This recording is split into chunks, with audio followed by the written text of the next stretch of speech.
prove it. What I can prove is that if you believe in something so wholeheartedly that your moral compass doesn't harm others intentionally, or you're not trying to force your way on others, physically or whatever, I'm all for it. So if it's a rock or whatever, I don't care, because that it makes you a cool person. So that's your beliefs.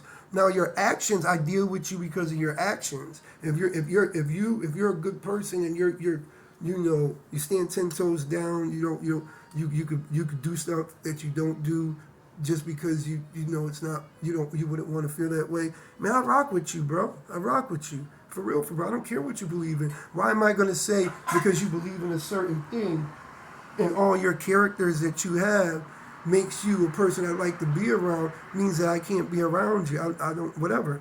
Perfect example, I was speaking with this guy and I intentionally I didn't tell him, I didn't tell him I believed, I didn't tell him I disbelieved, and he loved who I was or whatever, and he was like, he really, really loved me.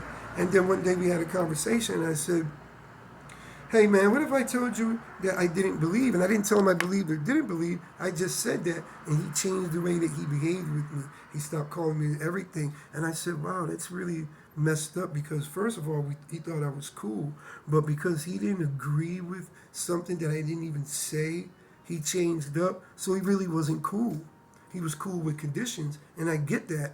I get that. But when you're in a religion, when you're Christian, there's no conditions. You know. You know what I'm saying? So that's just me. But I also think that it's a person that doesn't have something on the outside of them making them be a person with a good moral compass, is a lot more commendable than a person that says I have to do it because if I don't, I'm going to get punished. But I'm not even going to say that. I'm not even going to say that. But I'm going to say, look at it. I do a lot of kind things. I know it's probably hard to tell from the way that I speak or whatever, But I do a lot of kind things for people, like, all the time, And then sometimes it got to a point, in one point in my life, to where my kindness became my weakness, and that's scary.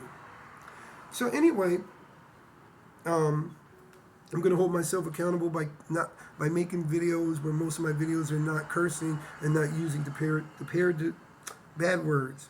And then also let's deal with the accountability. The abortion one.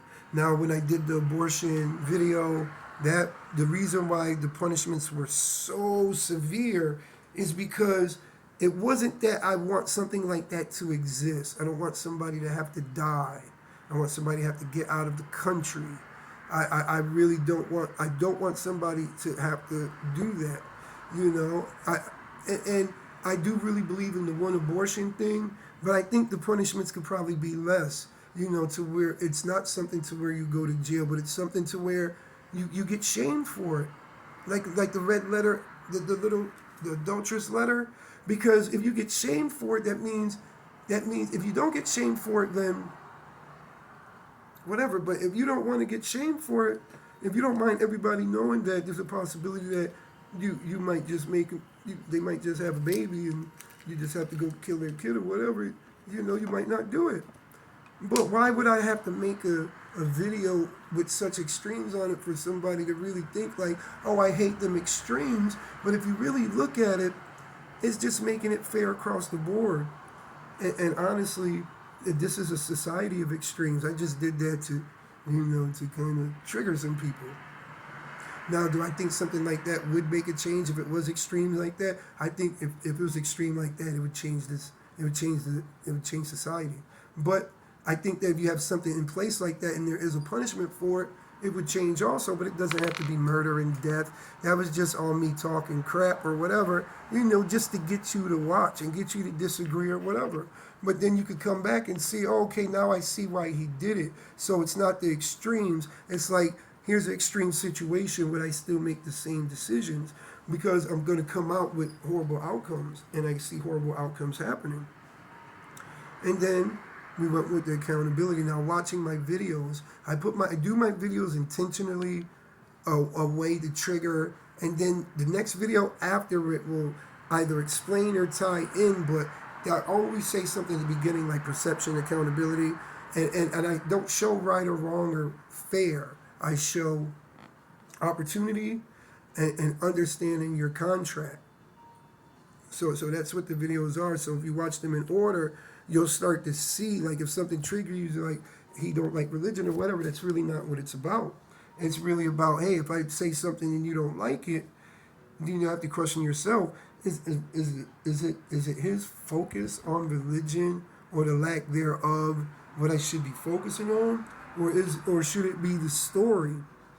So we can't lose the plot of the story because of the content. Because sometimes if you remember, I'll say perception and stuff like that. So I got a couple of more videos. I'm just letting you guys know that, why these things were the way that they are, so you can see what they actually are and why they're that way. But before I stop here, I have to let some people know about this too, because they're probably questioning. I know some of the questions that are probably happening. One of the questions that are probably happening, that they're probably saying right now, is this dude must be nuts, because sometimes he'll stop or he'll stutter in a word, and I can see how you come up with that, because that's probably what it looks like from your observation. But I'm going to tell you what, from your perception, I'm going to tell you what it actually is. It's two things. One thing what happens is that my mind's always working, so something to just come in automatically, or the way that I would have to stop for a second to be able to explain it to you so that you'll understand it. Because if I just blurted out the words the way that it went in my head, you wouldn't understand it. But if I can explain it to you how you understand it, you'll see what it is. It's kind of like a language. If I explain it to you in Spanish, you don't understand Spanish, and I think in Spanish, I would have to explain it to you in English, but it doesn't mean it's not the same thing. So anyway, the number two, the sniffling and stuff. I bought a house and had this thing called a turbinectomy, and there you have 3 sets of turbines in your nose that warms up the air on the outside of you, so that the air is too cold, it'll freeze your lungs and your bronchi, and you'll die. So these turbines warm up the air before they go into your lungs so that you won't freeze. I bought a house with the Chinese drywall with the black mold in it. I started suffering from sleep apnea. I was like dumb huge. They call me light-skinned Incredible Hulk. So I couldn't breathe. It messed up my nose. They took out 1 set of turbines. And then the second set is destroyed, but they couldn't really take it out without trying to place something in there, because it took so long. I would suffer like for the rest of my life, like I am now, from it. And they're just affected, whatever. So I got 1 good set, 1 bad set, and the missing set. It took me a long time to breathe. To breathe without my hand. I would have to put something over my face because it was so cold to try to warm up the air. So what happens now is that if you take my temperature, because the way the body works, all the heat goes on the inside. I'm not getting the air that you're getting is warmer than what I'm getting.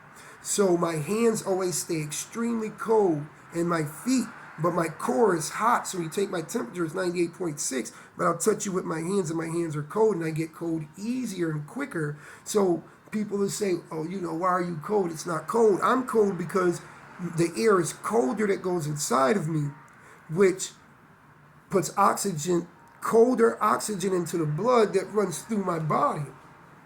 And the sniffling is from the perpetual postnasal drip that I'm going to have for the rest of my life. So it's not crack or cocaine or sniffing. My nose is too big to ever have a powder cocaine addiction.